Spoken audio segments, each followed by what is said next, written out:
ହେଇଠି ସରକାର ଆଜ୍ଞା ଆପଣ ଯାହା କରୁଛନ୍ତି କିଛି ଠିକ୍ କରୁନାହାନ୍ତି। ତେଲ ରେଟ୍ ଏତେ କଣ ବଢ଼େଇଦେଲେ?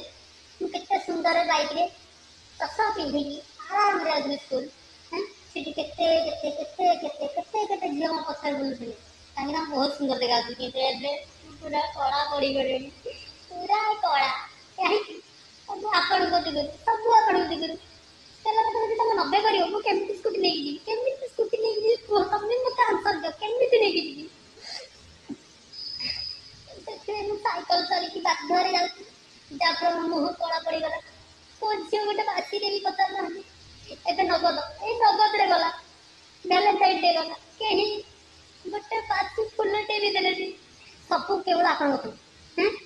ଏହାର ତୁରନ୍ତ ପଦକ୍ଷେପ କରନ୍ତୁ। ଖାଇବାରେ ଖାଇବା ତେଲ ବି ବଢ଼େଇ ଦେଲେ। ରିଫାଇନ୍ ତେଲ 120, ସନଫ୍ଲାୱାର 150। କେମିତି ଖାଇବୁ? ବରା କେମିତି ଖାଇବୁ?